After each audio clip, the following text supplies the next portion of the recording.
It's your girl, the Mindset Mistress, aka Precious, aka P. Latoy. So, this is what I want to share. What I want to share today is I got a little storytelling to do. I was talking to my husband this morning about me as a person, since we've been together for 100 years. And it's, to me, it seems like it's very hard for people in this world to just simply be themselves. And that's something that I've people think that I'm so confident and that I'm so just, transparent and just unapologetically myself. And it took me a long time to get to this point. So I say all that to say this. I feel like a lot of these teenage girls, which I feel like are my specialty because of, the experience I had as a teenager. And also I have 5 daughters of my own, me and my husband. So as a teenager, when I met my husband, I'll just say this. I was 15 going on 16 when I met him. By the time I had met him, I had been in countless pageants, won countless pageants. I had traveled and sang, and I was in the gospel singing group and sang at the Apollo Theater representing Miss Nebraska and Hal Jackson Talented Teen. I had been in Word Up magazine. I had been in Academic Decathlons. I was an honor student, honor roll, 4.0 GPA, you name it, all of that. When I met him, you would think somebody with those kind of accomplishments underneath their belt would be, really disciplined and loved and nurtured mentally correctly. However, when I met him and the energy and group of people he was with, I was so damaged and so unloved. I was willing to completely not be who I know I was meant to be to fit in with them. And so what I remember from school is, even before I met him, the struggle that I would have is I played the violin, I played the piano. Once upon a time I played the harp.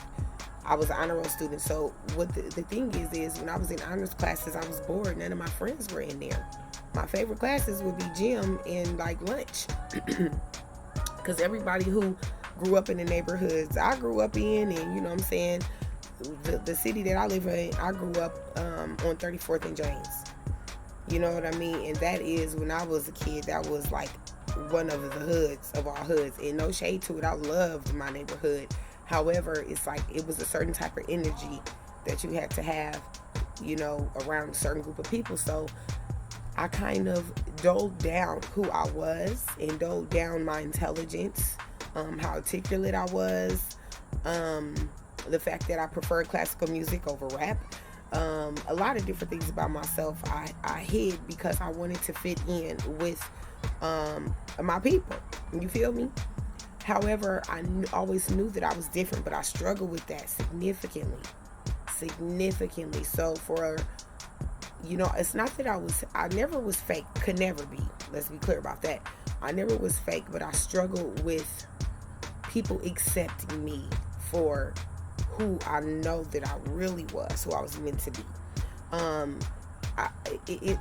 really think a lot of kids struggle with that because a lot of these kids are born like geniuses, innovators, creators, but nobody is grooming their mind to believe that. So they're being fed all of this garbage and feel like they have to fit in with the culture, with the social dilemma, with this problem that has came about called social media. It has made being a follower popular. That's the fucking problem. See, we didn't have social media, so the pressure I don't think was as heavy on us as it is on them. The pressure is motherfucking on with these kids. The pressure is on to be sexy, to be all of this bullshit that social media feeds you. And that's why I'm so stuck on mindset and purpose, because I tell my husband this all the time. Has somebody grabbed him and groomed him? All of his friends, when I met him, everybody would come to his house. It would be a million, it would be 1,000 of us in that motherfucker. And he had a little ass room. It would be 50 of us in there kicking it. it was something about him that drew everybody to him. And I think that's what fascinated me about him, because he was so quiet. So I would think, why is everybody so drawn to him? It was crazy.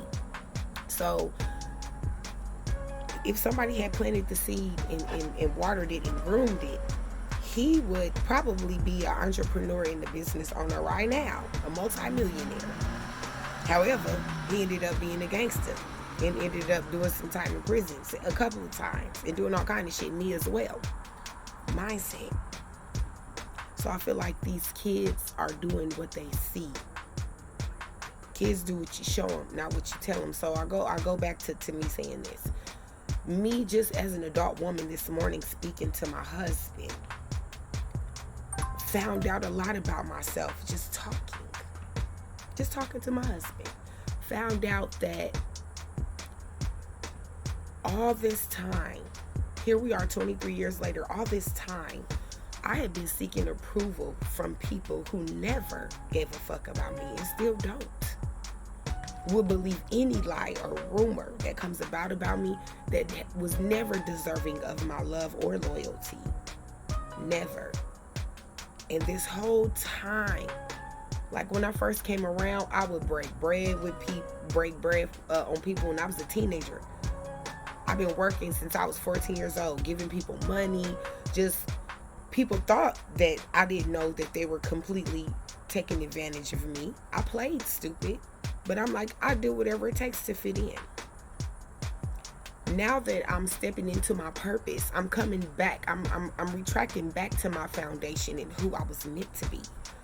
And once you step into that, not being afraid to sincerely be apologetically yourself and own that shit and stand on that shit and live in your purpose and know who you are and let nobody shake that. See, I really feel like with our children's generation, the teenagers, the babies, and even our generation, a lot of that needs to be taught to the parents. So now we live in a culture where being fake is popular. Being a follower is popular. Living for likes and views on social media is the thing to do. Unfortunately, it's fucking up your mindset. That's what it's doing. It's completely fucking up your mindset. Your kids' mindset.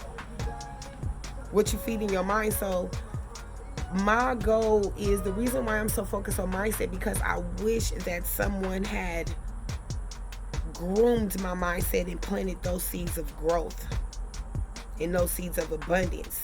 Think about the seeds that were planted in your mind about how you think about wealth, about what success looks like. Do success look like the nigga you went to school with you've been around your whole life that sell weed, and now he got 3 or 4 cars, still living in the projects, but got a pocket full of money? For a lot of us, that's what success looks like. And that's sad. That's sad. And that's why mindset over everything. That's why I really cannot wait. It's going to start with, in my city where I live in Omaha, Nebraska. I've been through so many things that I can relate to with these young ladies. I've been stabbed the fuck up right here in the city that I live in. I've been to prison, to jail, to the youth center, lived in the youth center. Okay? Just found out who my biological dad may be. Still ain't took no DNA test, but I'm 39 years old. The shit that me and my mother have been through, me and my family, my kids have been in the state's custody. Like, I've been through so much. So my thing is even though these kids need to go to school and education is important, mindset is what we need to be teaching these kids. Purpose. Y'all got kids out here that's natural born leaders. Everybody want to be around your kids. Everybody want to be around your house. Teach them kids how to turn that.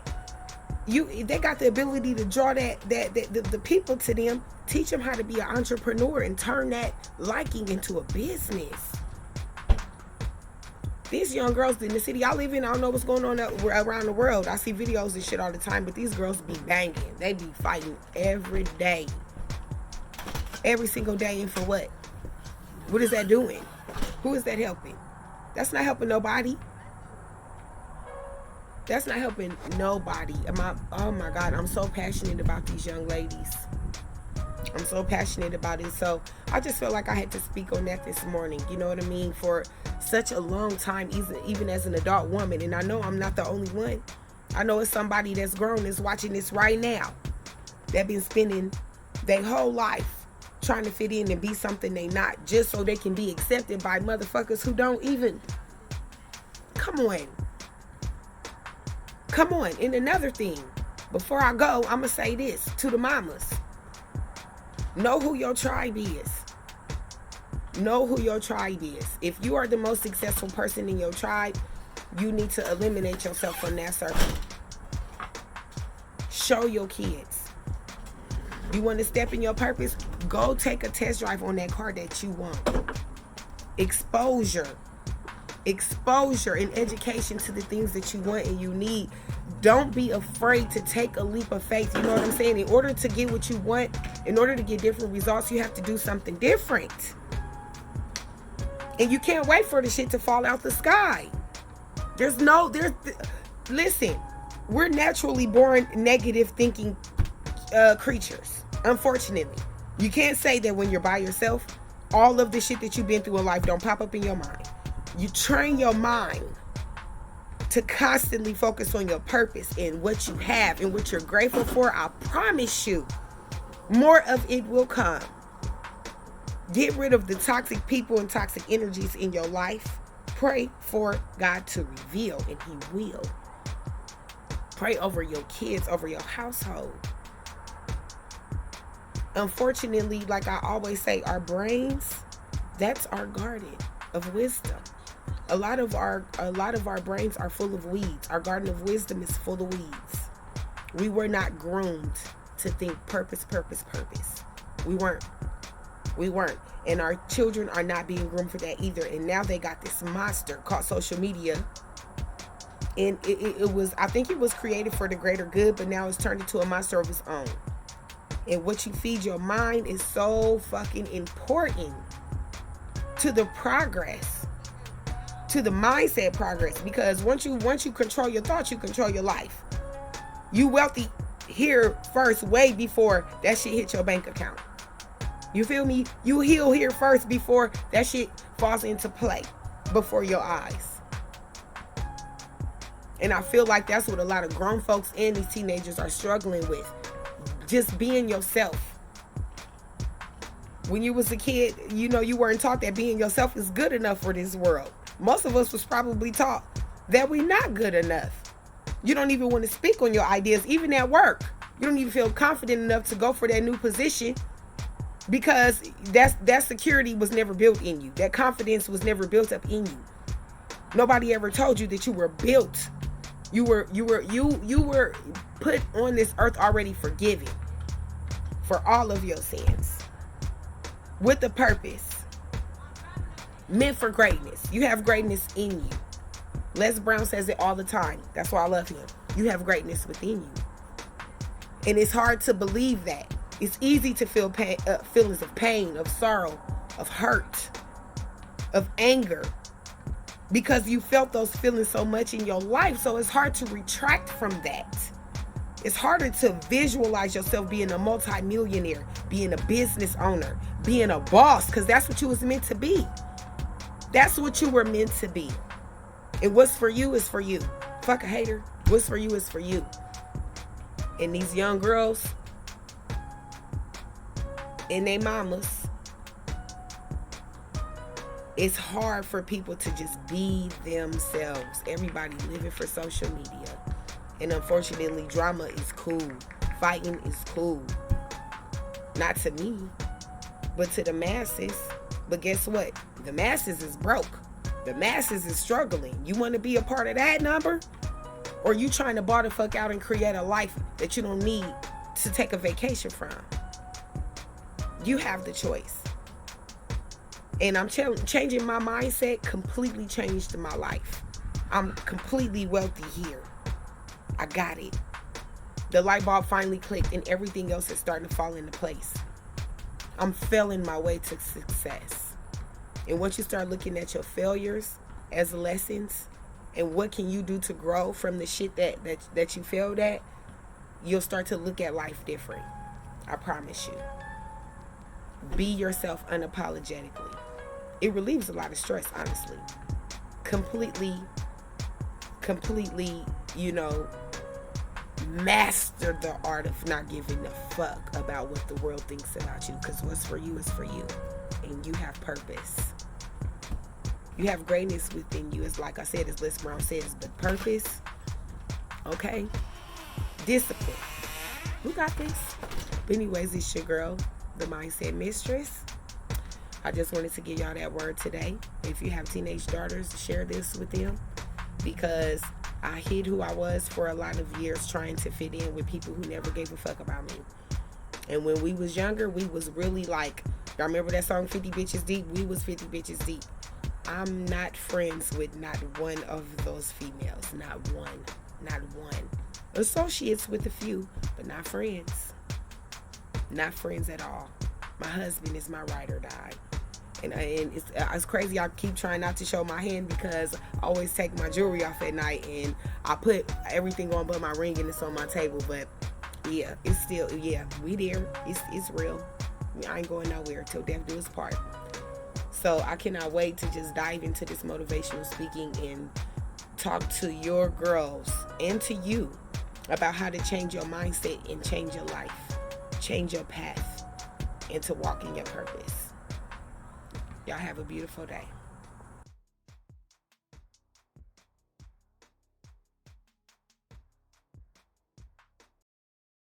Eventually. Don't forget to subscribe, like this video, share this video. Come follow me on Instagram, Snapchat.